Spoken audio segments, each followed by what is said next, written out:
जब इंसाफ करने वाले शख्स की ज़बान से जहर निकले, जब इंसाफ करने वाले शख्स की आंखों में हिंदुस्तानी मुसलमान पाकिस्तानी नज़र आए, तो क्या उस इंसाफ होने वाली जगह यानी कोर्ट कचहरी में मुसलमान को इंसाफ मिल सकता है? ये बड़ी शर्म की बात है कि कर्नाटक के हाई कोर्ट के जज साहब एक ऐसी शर्मनाक बात कही गई जो उनको माफ़ी मांग लेनी चाहिए कि जज साहब, कर्नाटक बेंगलुरु शहर का किला खा जिसे गोरीपाड़िया कहा जाता है, करीम नगर, रहमान नगर, अब्दुल नगर नहीं है, बल्कि गोरीपाड़िया है। उस गोरीपाड़िया को हिंदुस्तान का हिस्सा नहीं मानते बल्कि पाकिस्तान का हिस्सा मानते हैं।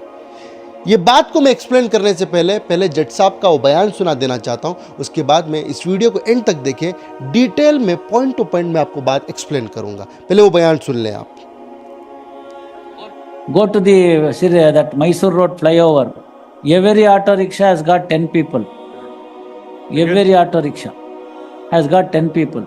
It is not applicable because the Mysore Road flyover till up to the market from Gauripalia is in Pakistan, not in India. Is in Pakistan, not in India. This is the reality.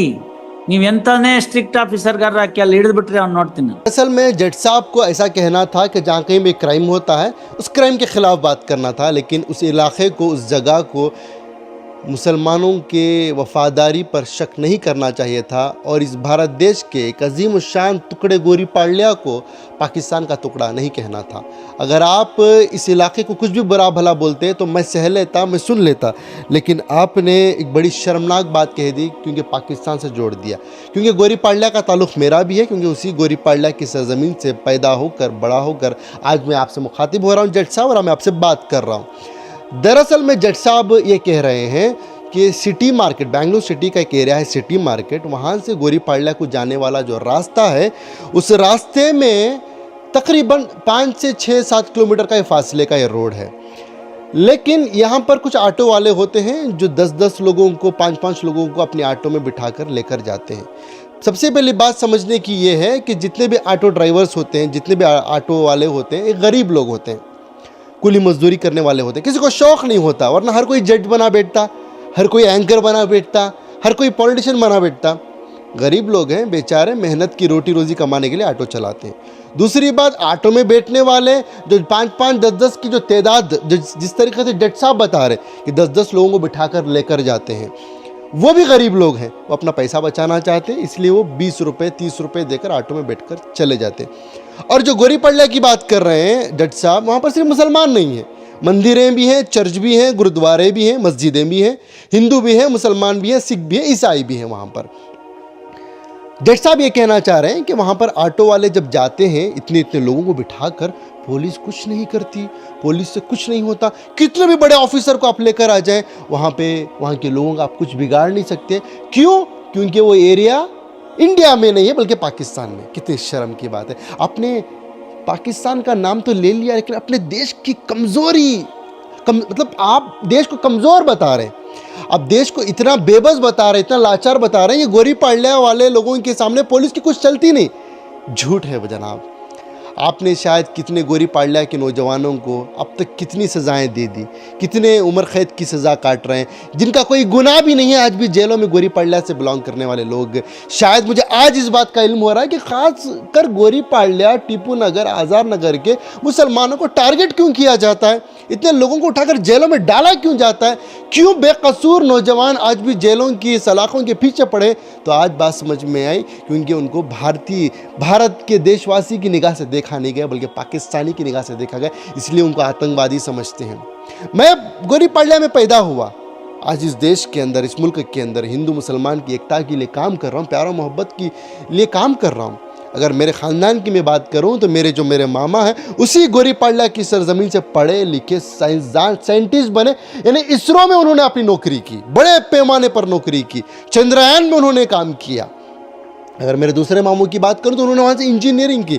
मेरे cousin भाइयों की बात करूं तो वहाँ से वो engineering कर बड़ी बड़ी कंपनियों में आज जॉब कर रहे हैं। आपने कैसे कह दिया कि गोरीपाड़िया हिंदुस्तान में नहीं बल्कि पाकिस्तान में है? शर्म की बात है। जनाब BZ ज़मीर अहमद खान साहब, आप एक मिनिस्टर हैं। हम दुआ करते हैं कि अल्लाह आपको चीफ मिनिस्टर बनाए, अल्लाह आपको प्राइम मिनिस्टर बनाए, आप आला दर्जे पर जाए। आप ही का कॉन्स्टिट्यूंसी है, यानी चामराजपेट के ही अंदर गोरीपाड़िया आता है, टीपू नगर आता है, आज़ाद नगर आता है, जनाब बिजट ज़मीर अहमद खान साहब, अब आप क्या जवाब देंगे इसके ऊपर? आपकी कॉन्स्टिट्यूंसी को वो भारत का हिस्सा नहीं मानते, आपकी कॉन्स्टिट्यूंसी को वो पाकिस्तान का टुकड़ा मानते हैं। ये मुल्क हमारा था, हमारा है, हमारा रहेगा, हमारे इस मुल्क का हर टुकड़ा हमारा है। पहले ही बंटवारा हो चुका है इस मुल्क का, नफरतों की आग से, चिंगारियों से ये मुल्क दो हिस्सों में बढ़ गया है। अब इस मुल्क को बंटने नहीं देंगे, ना इस मुल्क को छोड़कर जाएंगे। जज साहब एक बात कहना चाहता हूँ, आपका मैं एहतराम करता हूँ, आप एक जज की कुर्सी पर, इंसाफ गाह पर है, लेकिन मैं आपको एक छोटा सा अदना सा इंसान, एक एक्टिविस्ट आपको ये बात बताना चाहता है जज साहब, आप तक कि मेरा पैगाम पहुँच जाए।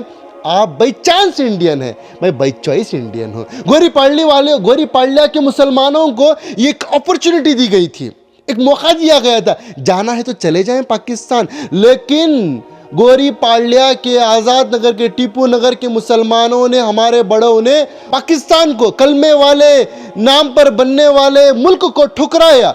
इसी गोरी पाड़लिया की सरजमीन को चुना, आज़ाद नगर को चुना, सिटी मार्केट को चुना। आज मुसलमान वहाँ पर बसते हैं, हिंदू बसते हैं और आपस में मेल मिलाप की खुशी की ज़िंदगी जीते हैं। आप चिंगारी डाल रहे हैं, आप वहाँ पर नफ़रत की बीज डाल रहे हैं। जज साहब आपको माफ़ी मांग लेनी चाहिए। और जनाब बिजट ज़मीर अहमद खान साहब से भी इस वीडियो के ज़रिए से दरख्वास्त है कि ज़मीर साहब आप इसके ख़िलाफ़ बात करें और बताएं लोगों को कि एक शर्मनाक बात है, एक अच्छी बात है, इसे कभी एक्सेप्ट किया ही नहीं जा सकता।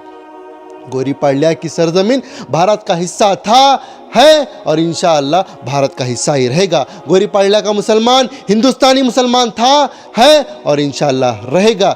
पाकिस्तान से हमें कुछ लेना देना नहीं। जब हमारे बड़ों ने पाकिस्तान को ठुकरा दिया, हमें क्या लगता है पाकिस्तान? हमारे लिए, हमारे नज़दीक कुछ है ही नहीं। और मैं कहना चाहूँ तो खुले अल्फाज में कहना चाहता हूँ, मत पूछ मुझसे मुल्क से वफा की दलील, मत पूछ मुझसे मुल्क से वफा की दलील। मरता भी हूँ तो इसी मिट्टी में जाता हूँ, सजदा भी करता हूँ तो इसी मिट्टी को चूम कर करता हूँ। जज़ाकल्लाह खैर। जय हिंद। अस्सलामु अलैकुम।